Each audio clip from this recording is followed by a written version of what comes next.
Welcome to your very first tutorial on beginning HTML.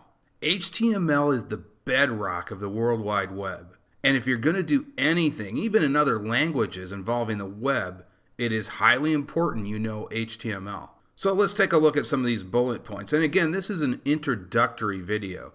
In the next video, we'll actually start doing some code.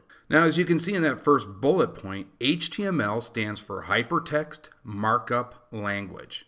And you might say, wow, what is that? But it's actually very easy to use HTML. HTML is a document that contains text. That's it. It's very easy to read. So it's not like Java, which kind of reads like hieroglyphics. HTML is just a document that contains text. So it's similar to like Microsoft Word or even Notepad or WordPad. So again, it's very easy to read. Now, once you've created your HTML document, web browsers can read and display documents that contain HTML. So Firefox, Google, Internet Explorer, they all do the same thing. They're going to take that document and display it to the user. Okay, so let's move along to the next slide. So it's all about tags in HTML. And as you can see in that first bullet point, all tags have angle brackets. So in that next bullet point, this is a body tag right here with its two angle brackets. And so that by itself is a tag. Now, every tag has a closing tag, which is right here. And then we put something inside those tags. So it's like the yin and the yang in the universe. If you have an opening tag, you got to have a closing one. And the closing one right here is identified by this slash. So it's that simple. There's a start and an end. So one's the start tag, and the one with the slash is the end tag.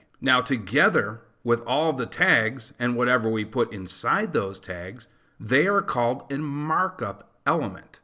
And so basically a markup element is a set of tags that has something that goes inside of it. That's all it is. Now I also want to point out here is we're just using the body tag as an example.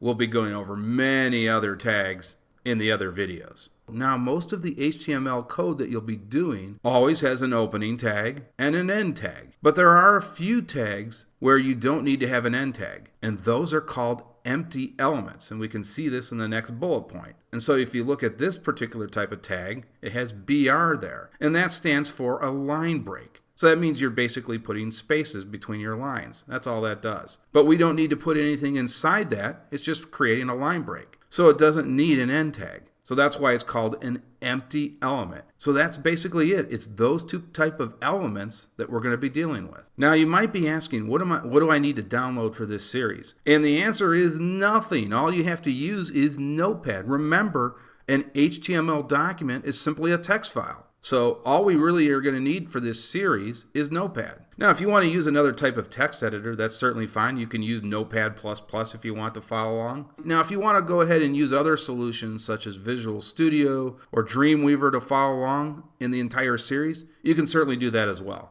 But I'm just going to be using Notepad. Okay, that's it for this introductory video. I will see you guys in the next video where we will do our first web page.